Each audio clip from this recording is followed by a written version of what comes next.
Est-il légitime de faire peur en politique? Alors je ne parle pas du cas où un politicien essaye de faire en sorte qu'on ait peur de lui, comme Poutine est l'exemple emblématique actuellement, mais d'un politicien qui essaye de faire peur sur un sujet, par exemple le Covid, le climat ou l'immigration. Et la question est de savoir si c'est légitime. Alors une première réponse pourrait être que ça dépend de savoir si il est approprié d'avoir peur sur ce sujet, mais des personnes différentes peuvent avoir des avis divergents sur quand c'est approprié d'avoir peur.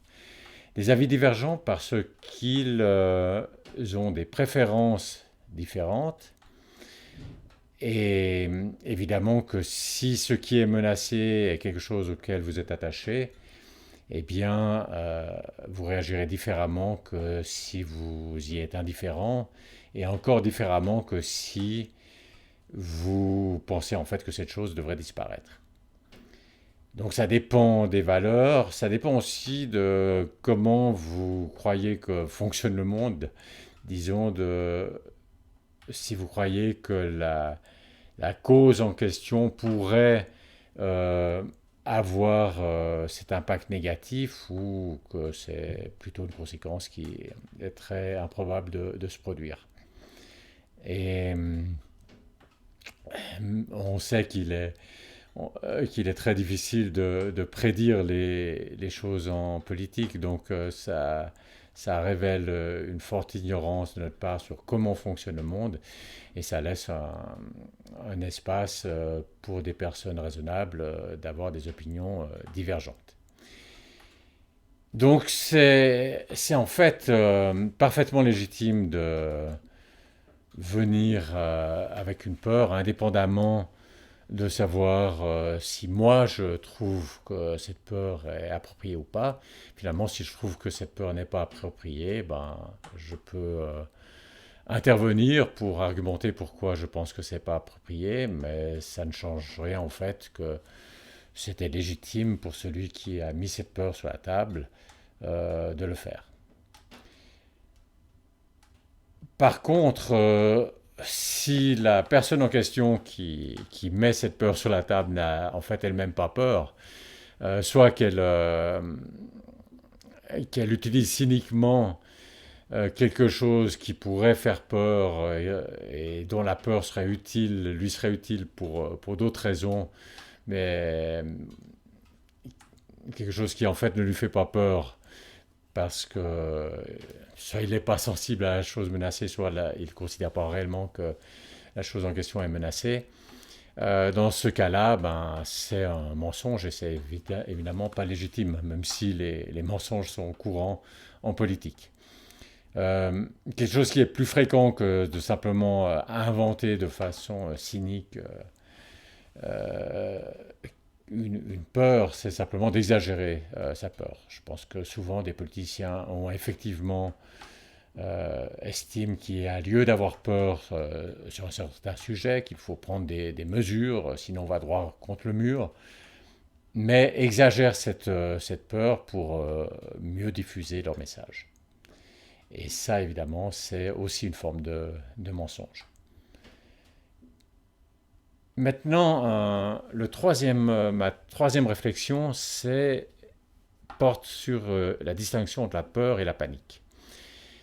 Il peut être approprié d'avoir peur, mais il n'est jamais approprié de paniquer, parce que la panique, c'est une sorte de perte des moyens, de ces moyens notamment intellectuels, face à ce qui fait peur. On n'arrive plus à réfléchir, on panique simplement.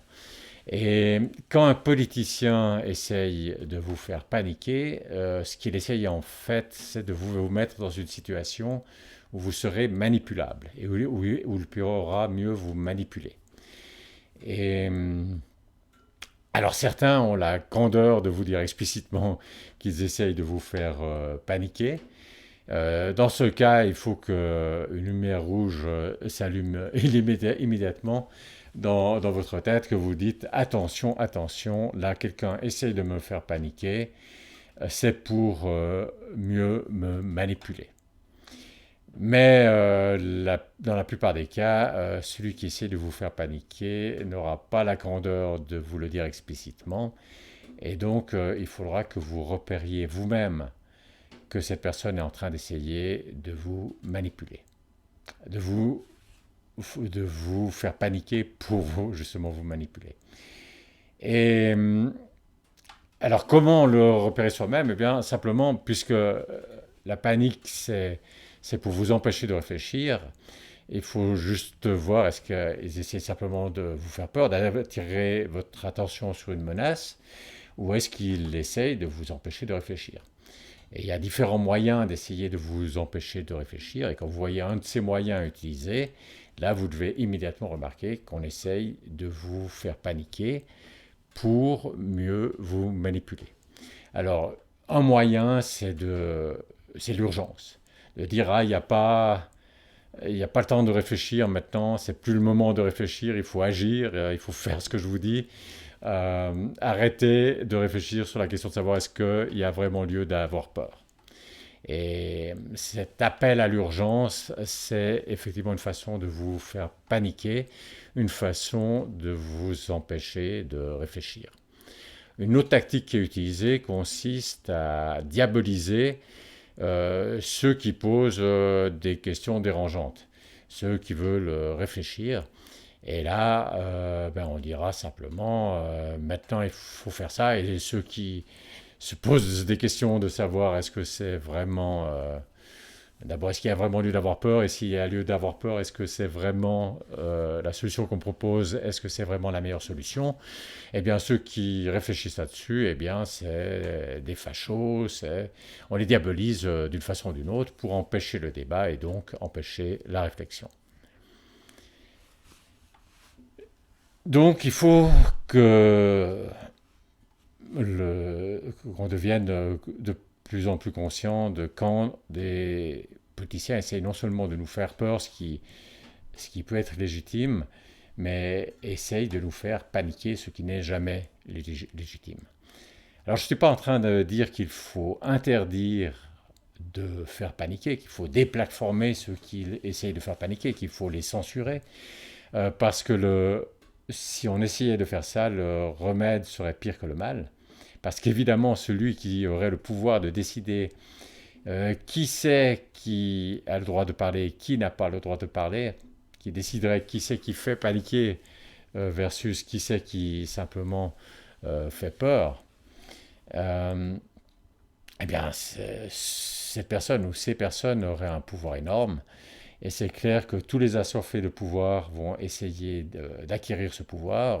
C'est presque inévitable qu'un assoiffé ou que des assoiffés de pouvoir parviennent à ce moment-là aux manettes de ce pouvoir-là. Et qu'une fois qu'ils ont le pouvoir de décider qui c'est qui a le droit de s'exprimer et qui c'est qui n'a pas le droit de s'exprimer, eh bien les conséquences seront encore plus désastreuses que les conséquences de ceux qui essayent de faire paniquer. Donc la solution n'est pas du tout de censurer, mais elle est simplement d'être nous-mêmes conscients de quand on essaye de nous faire paniquer, et puis de ne pas marcher dans la combine. Et quand ceux qui essaient de faire paniquer verront que non seulement ça ne marche pas parce que les gens voient ce qu'on essaye de leur faire, mais qu'en plus ils sont discrédités parce que les gens se disent ceux qui recourent à des procédés aussi déshonorants, eh bien, ne méritent pas ma confiance, eh bien, ils arrêteront d'essayer de faire paniquer.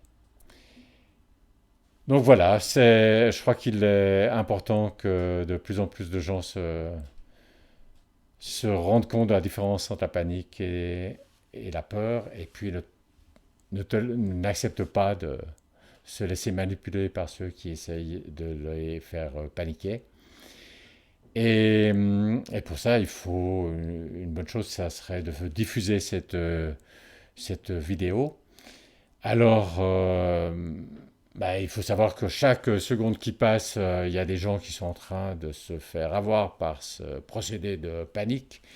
Donc il n'y a pas une seconde à perdre, il faut le diffuser immédiatement cette vidéo.